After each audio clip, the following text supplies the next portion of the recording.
Hi girls, जसे की तुम्हाला थंबनेलवरून समजलंच असणार आहे, या व्हिडिओमध्ये आपण मेकअप करायचा कसा ते बघणार नाहीये, तर मेकअप काढायचा कसा ते बघणार आहोत. आज मी तुमच्यासोबत शेअर करणार आहे मेकअप मी काढते कशाने आणि माझं मेकअप नंतरचं रुटीन काय असणार आहे, नाईट स्किन केअर रुटीन. चला तर मग व्हिडिओला सुरुवात करूया. त्यात आधी इथे मी तुम्हाला मेकअप काढण्यासाठी मी पर्सनली काय काय यूज करते ते शेअर करणार आहे, ते दाखवणार आहे. सगळ्यात आधी त्यामध्ये येतं मायसलर वॉटर, हे वालं. त्यानंतर मी यूज करते हे मेकअप रिमूव्हर, जे की जेली फॉर्म मध्ये आहे, कॅव्हियर जेली मेकअप रिमूव्हर. हा, आणि आपण कोकोनट ऑइल पण यूज करू शकतो. हे प्युअर कोकोनट ऑइल आहे, मी कुठलेही वापरू शकता, पॅराशूटही वापरू शकता. हे तिन्ही ऑप्शन जे आहेत ते छान काम करतात. म्हणजे तुम्हाला जर का मेकअप रिमूव्हर वरती स्पेंड करायचं नसेल तर तुम्ही कोकोनट ऑइल पण ॲज अ मेकअप रिमूव्हर म्हणून वापरू शकता, त्याच्यानी पण छान मेकअप क्लीन होतो.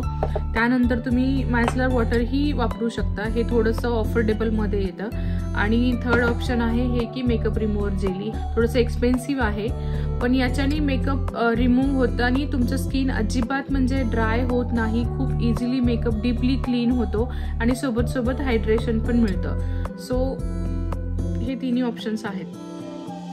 चला तर मग आपण ट्राय करणार आहोत. एका बाजूचा मेकअप मी मायसलर वॉटरनी काढून दाखवणार आहे आणि दुसऱ्या बाजूला आपण हे जेली यूज करणार आहे, डिफरन्स बघण्यासाठी. तर मी लॅशेस काढून घेते.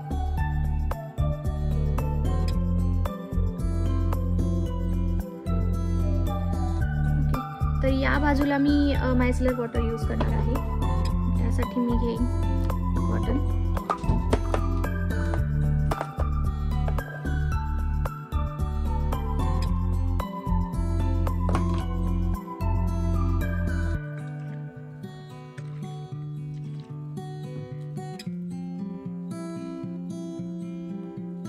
सगळ्यात आधी तर हे असं कॉटन वरती मायसलर वॉटर घ्यायचं आहे आणि ते असं एक 4-5 सेकंद डोळ्यावरती धरून ठेवायचंय, जेणेकरून आपल्याला जास्त रब करायला लागणार नाही. आणि नंतर अशा प्रकारे तुम्ही बघू शकता एकाच वेळी किती छान.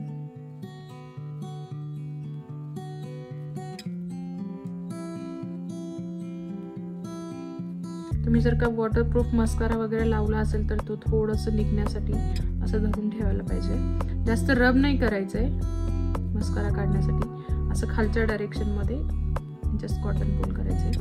तुम्ही बघू शकता बऱ्यापैकी आय मेकअप निघालेला आहे आपला. थोडंसं कलर जो आहे मेकअपचा तो दिसतोय मला अजूनही.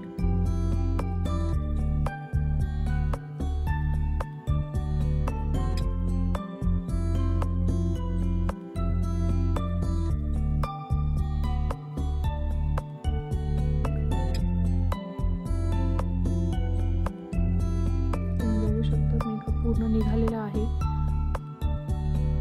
आपलं काजळ आणि मस्कराही निघालेला आहे. विशेष म्हणजे मी होममेड काजळ यूज केलेलं होतं. निघायला अवघड जातं, पण त्याच्यानी म्हणजे याच्याने ते खूप छान क्लीन झालेलं आहे. आणि हा असं करून थोडंसं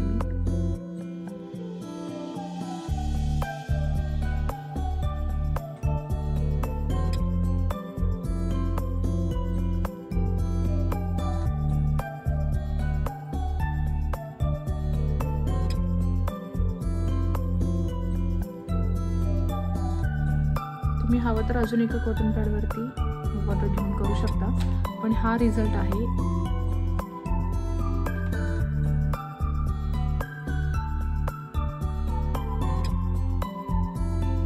तर या बाजूला मी जेली यूज करून दाखवणार आहे.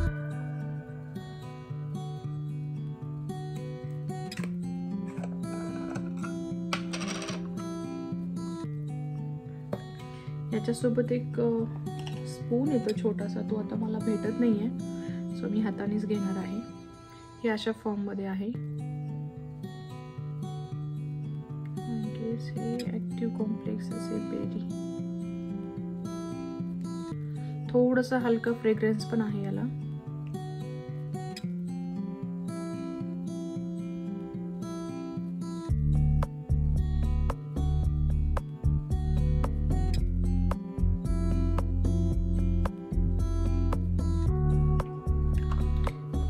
हे लावल्यानंतर खूप छान थंड आईस ठेवल्यासारखं वाटतं चेहऱ्यावर, म्हणजे सुदिंग फील जो असतो ना तो येतो. ते आता थोडंसं मी असं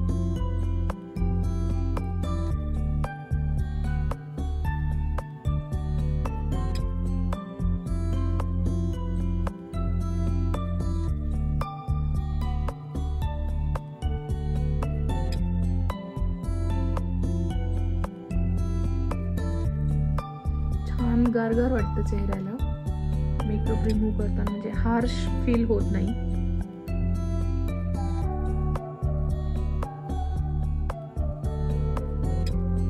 आणि आता मी करते आय मेकअप.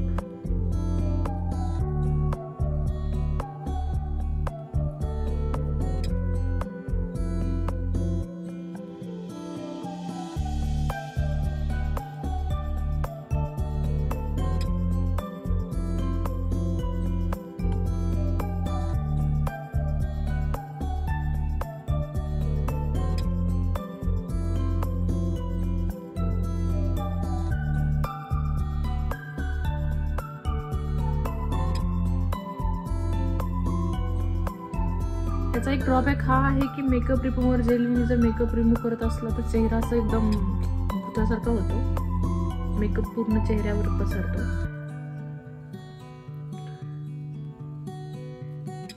तेच मायसलर वॉटरनी जर तुम्ही रिमूव्ह करत असाल तर छान पटकन क्लीन होतं आणि असं चेहरा पूर्ण मेकअपनी भरून जात नाही रिमूव्ह करताना. तो थोडंसं इझी वे आहे. आता मी हे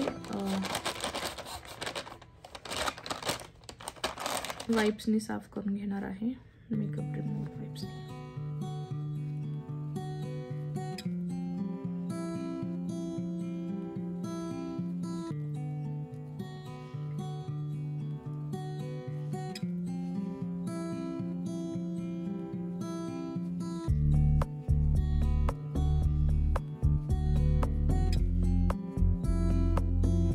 अशा प्रकारे तुम्ही बघू शकता आयलाइनर आणि काजळ पूर्णपणे अजून निघालेले नाहीये आणि आय शॅडोचा पण थोडासा हलकासा मला कलर दिसतो आहे. त्या मनाने मायसलर वॉटरनी जेव्हा आपण काढलं तेव्हा आयलाइनर पूर्णपणे निघालं होतं फर्स्ट टाइम करतानाच, पण इथं मला अजून एकदा करायला लागणार आहे. त्यासाठी मी यूज करते आहे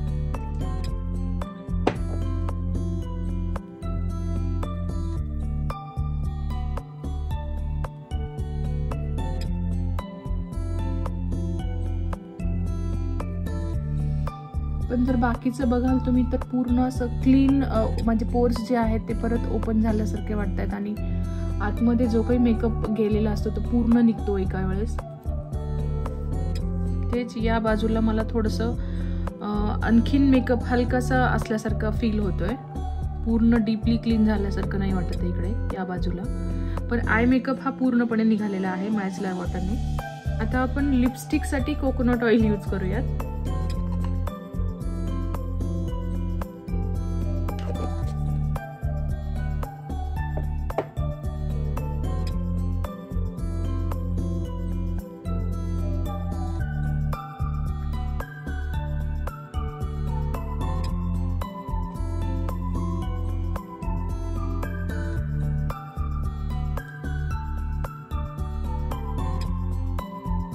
अशा प्रकारे आपण तिन्ही वेने मेकअप रिमूव्ह करून बघितलेला आहे.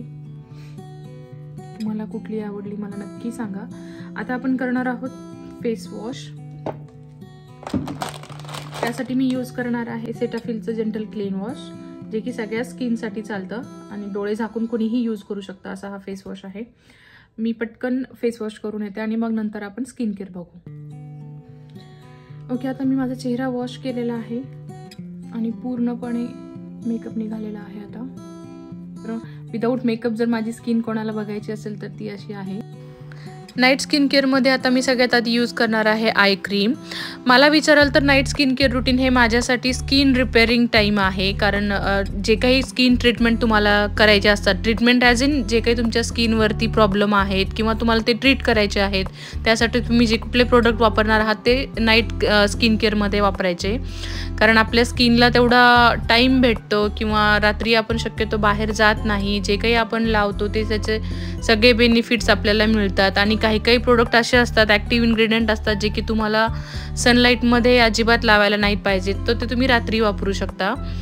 सो नाईट स्किन केअर हे बेसिकली तुमच्या स्किनला ट्रीट करण्यासाठी असायला पाहिजे. यानंतर जी क्रीम मी यूज करते आहे ते आधीच कन्फर्म करते, ही डर्मेटॉलॉजिस्ट प्रिस्क्राईब क्रीम आहे. इझिली अवेलेबल झाली म्हणून कोणीही विकत घ्यावी आणि वापरावी ही अशी क्रीम नाही आहे. हे तर एक ॲक्टिव्ह इन्ग्रेडियंट आहे विटॅमिन ए, जे की अँटी एजिंगचं काम करतं. पण जर का हे चुकीच्या वेनी वापरलं तर त्याचे खूप साईड इफेक्ट्स पण आहेत. म्हणून मेक शुअर की तुम्ही तुमच्या डॉक्टरला कन्सल्ट केल्याशिवाय हे नाही वापरायचं आहे. पण तुम्ही तुमच्या डॉक्टरला कन्सल्ट करून हे तुमच्या स्किन केअरमध्ये इन्क्लूड करू शकता, स्पेशली जर का तुम्ही तुमच्या तिसीमध्ये असाल. ट्रेटिनॉइनबद्दल जर का तुम्हाला डिटेल इन्फॉर्मेशन हवी असेल तर तसं मला कॉमेंट करून सांगा, त्यावरती मी व्हिडिओ बनवेल सेपरेट.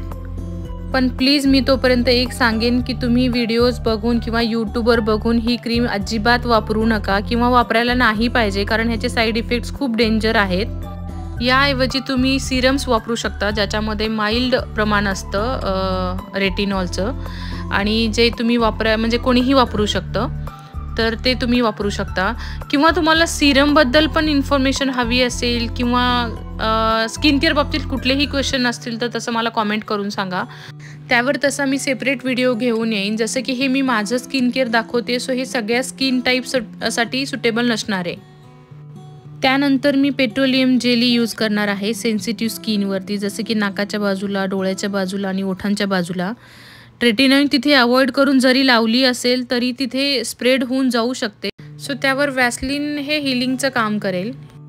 त्यानंतर इथं मी यूज करते आहे हे सेटाफिलचं थिक मॉइश्चरायझर. शक्यतो ट्रेटिनॉइन लावण्याच्या आधी पण मॉइश्चरायझर यूज करायचं आहे, म्हणजे जर का तुम्ही लावणार असाल इन फ्युचर, आणि मग नंतर ट्रेटिनॉइन लावून परत त्यावरती म्हणजे सँडविच प्रोसेसनुसार ते लावायचं आहे. आधी मॉइश्चरायझर, परत ट्रेटिनॉइन आणि परत मॉइश्चरायझर. आता माझी स्किन यूज टू झालेली आहे ट्रेटिनॉइनसाठी, सो मी डायरेक्ट ट्रेटिनॉइन यूज करते.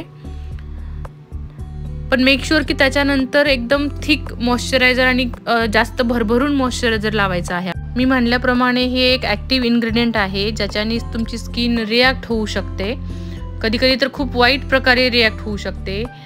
पिलिंग होते, रेडनेस किंवा ॲक्ने पण येतात. ज्यांना नाही आहेत त्यांना पण येतात. सो याचे खूप रूल्स अँड रेग्युलेशन्स आहेत वापरायचे असेल. म्हणूनच मी म्हणलं की ही कुणीही वापरायची क्रीम अजिबात नाही आहे.